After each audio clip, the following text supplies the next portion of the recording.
Hello, I am Professor Kino, and welcome to my Office of Cinematic Antiquity.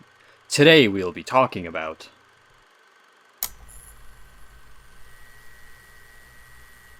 the prominence of zombies in pop culture today is staggering when compared to their prominence in 2009. Zombies are everywhere nowadays, so much so that there is no shortage of people saying, since the mid-2010s or so, that the horror subgenre of flesh-eating corpses has been overdone. All you need to do to see this is go on any social media platform. However, that word overdone is strange to me because while the concept of zombies is now more casual in day-to-day life than ever before, there were actually more zombie films that came out in 2009 than there have been in 2018 and 2019 so far combined.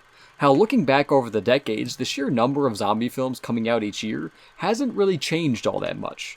So seeing people say the zombies are now overdone is a little odd to me. But I think I know the culprit. Over the past 10 years, while the number of zombie-themed movies and television shows hasn't changed all that much year to year, the genre has, for one reason in particular, transcended its more cultish status to become more prominent in the zeitgeist of the day. And that reason is The Walking Dead television show. In 2010, it exploded into pop culture and has been a domineering force in it ever since, despite having wavered a little these past few years. And with its popularity, zombies invaded everything from games to cereal to casual conversations. And I think over the past 10 years, people have just gotten tired of zombies being everywhere. Media, books, action figures, lunchboxes, costumes, posters, etc. It's zombie overload. And I get the desire to see the genre fade away a little bit. And it is, slowly. However, I don't think that zombie films will ever die out fully. While people might lose interest, I believe that the genre, just like the reanimated corpses it features, will keep getting back up and shambling along, because there will always be an audience for it. There has been since Night of the Living Dead back in 1968, and there will still be one for decades to come. And that hope is, I'm sure, what Zombieland Double Tap was banking on. The original Zombieland came back in 2001, about 1 year before The Walking Dead made its debut, on a $24 million budget. And despite getting high critical praise, garnering a solid fan base, and nabbing a sizable $102 million at the box office, no one really expected a sequel to ever be greenlit. This was probably even more true for its director, Ruben Fleischer, especially after his attempted Zombieland Amazon TV show failed to gain traction back in 2013. But after Fleischer scored big with Venom last year and made Sony, the same studio that produced the original Zombieland, $856 million, I'm sure they were more willing to give him a pet project to work on in thanks. So Fleischer went back to his roots and his original dream, cue Zombieland Double Tap being greenlit. And despite the long hiatus between the two films, and the oversaturation of zombies in our pop culture since the first film's release, I was actually excited when I heard about the sequel. I thought the first Zombieland was a fun, smart, and creative zombie romp with a charismatic cast, and seeing them all return 10 years later for round 2 seemed like it could be worth the trip. So was it actually a franchise worth resurrecting, or should it have been just left in the ground to rot? Premise. After having survived together for 10 years, Columbus, Tallahassee, Wichita, and Little Rock have stumbled into a bit of a rut, as families, even ones not bound by blood, tend to do. But as they all try to work through their personal issues, Little Rock suddenly up and leaves with a boy, Berkeley, that she runs into one day. And out of fear for her safety, the other three put aside their complicated makeshift family issues in order to go on another road trip across the country, one full of colorful characters and wild events, in pursuit of their young friend. Writing. Right off the bat, literally within the first few lines of dialogue, this film sets up its tone as being fun, smart, and self-aware. And that's great, because in so doing, Zombieland 2 really differentiates itself from all of the other zombie media out there. In fact, the film outright thanks you for deciding to dive back into this version of a zombie-infested world when there are so many other choices out there for fans of the genre.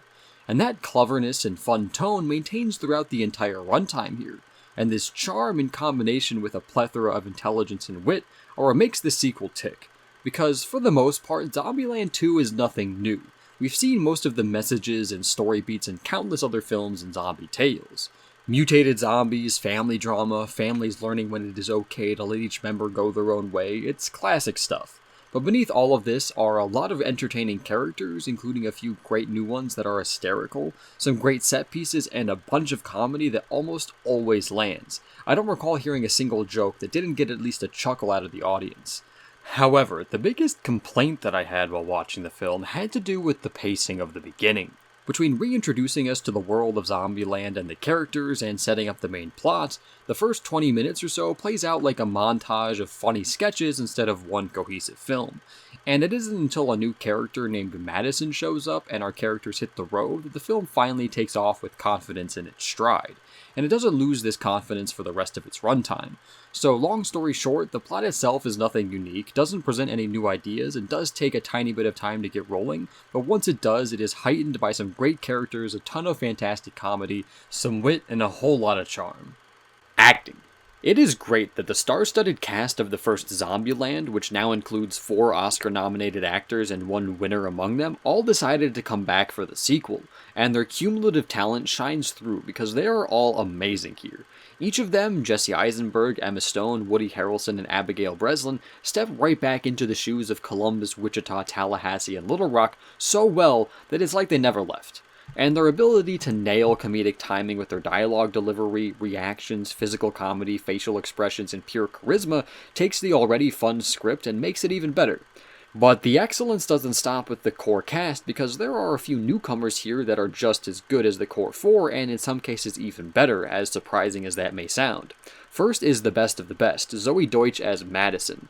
Every critic has been singing her praises, and they weren't exaggerating. She is spectacular. Every line she says had my theater roaring with laughter, and many times she was the highlight of the scene, even when sharing it with Stone, Eisenberg, Harrelson, and Breslin. She's amazing, and I can't wait to see where this role takes her acting career. Also great is Rosario Dawson, who really appears in everything nowadays, and she is just as great here as she always is. Strong, capable, funny, sexy, charismatic, and mesmerizing. I've liked everything I've ever seen her in, and she is just as good here. And then finally, Thomas Middleditch and Luke Wilson also come in full of humor, charm, and hilarity, and fit snugly into the already splendid cast. After all of these top-tier members, though, is everybody else, and while they are good, no one comes close to being as excellent as the core members, aka Eisenberg, Stone, Harrelson, Breslin, Deutch, Dawson, Middleditch, and Wilson. Costumes, hair, and makeup. Each character has their own look that is used to show off their various personalities, and while they can come off as being a little stereotypical, they're good fun regardless. Columbus is in what I would consider fancy geek clothes, complete with button-down and curly, messy hair. Tallahassee dons a cowboy hat, vest, ammo belt, boots, etc. Wichita has her dark, emo-esque clothes, such as her dark biker coat and black jeans. Madison has on typical girly girl clothes, aka pink fur coat, leggings, heels. Berkeley looks like a full-on hippie with bead bracelets, wool overcoat, guitar, stubble, etc. And as for Little Rock, if you told me to picture the clothes and look of a young girl in an apocalypse who fully knows the world she lives in, what she wears would come to mind immediately. Jean shorts or ripped jeans, beanie, gloves, leggings, etc. You can easily tell what each character's personality is going to be like just by looking at what they're wearing. The only character that kinda escapes this stereotyping is Rosario Dawson's Nevada, but her clothes aren't super memorable despite this. She is stylish and badass, but that's about it. Your basic kick-ass zombie apocalypse heroine stuff. Again, it's all fun despite being mostly stereotypical. To be honest though, the fact that it is stereotypical kinda adds to the charm of the whole endeavor, especially since the costumes, hair, and makeup are all well done, and each character looks quite good in the clothes that they are given. Set design. While the sets aren't amazing, they are entertaining, especially given what film they are featured in. Just seeing apocalyptic zombie stuff in the White House, Graceland, and a revamped Graceland Apocalypse Hotel, in addition to a hippie commune, is all creative and fun. They are put together nicely, each with creative little bits that help to make each set fresh and unique. And they all make way for some great comedic moments. In other words, they look good and fit the film well, and help to make the whole experience a unique and entertaining time. Choreography. While most of the action scenes aren't spectacular, they are all handled very well. It's mostly some basic but effective and fun gunplay zombie action stuff. However, there is one particular standout in the revamped Graceland Apocalypse Hotel. It's just excellent, so much so that I'm smiling thinking about it right now. The whole thing is primarily done to make it look like it's in one take, and there are a lot of fast-paced, comedic, and clever elements to it that had me grinning from ear to ear. It's simple, great zombie action. Cinematography. While the camera work is not groundbreaking or mesmerizing, it is well done. There are a lot of little takes here and there that added to the film's comedy, and there is also just a lot that is creative and fun. And as for the latter, I want to bring up the tracking shot during the Graceland action scene again. It looks great and works perfectly. Editing. Using editing to elevate comedy can be difficult, but this film really pulls it off. It's not overdone in any way, and the film never makes its comedy feel forced, but sometimes the way the film is cut together just adds to the already present hilarity on screen, whether it be via slow motion or funny scene transitions or quick jumps in response to dialogue. It works well. The only editing issue that I witnessed was that the beginning 20 minutes or so of the film did come off feeling a little montagey, aka a little choppy, and it did make the film feel a little clunky, but after it got into its groove, the whole film started to truck away smoothly. CGI. While the CGI is nothing amazing, it is all consistent, and that can be rare nowadays. And because of that fact, the CGI, despite being a little stylized with its blood, zombie details, and guts, blends into the film nicely, and the final result is far from distracting, and actually ends up looking nice. And speaking of style, there are also a lot of little things that the film does with CGI that add to its fun. For example, the opening credits. They appear during a shootout, and the guns, actors, and bullets interact with the words in creative and entertaining ways. The whole sequence meshes nicely with the tone of the film, that of being a comedy or zombie, one might say, first and foremost. So all in all, the CGI is pretty good. Music. The licensed music is a mix of country, folk, light rock, and the occasional dash of metal, and it all works, especially since a big chunk of this movie revolves around Graceland and Elvis, so it makes sense that a lot of the genres that he used for his music are in this film, minus the metal, I suppose, and together all of the songs add to the tone and comedy of the film for the better. You ain't nothing but a hound dog, crocking on time. You ain't nothing but a hound dog, crocking on time. Well, you ain't never gonna ever, and you ain't no friend of mine.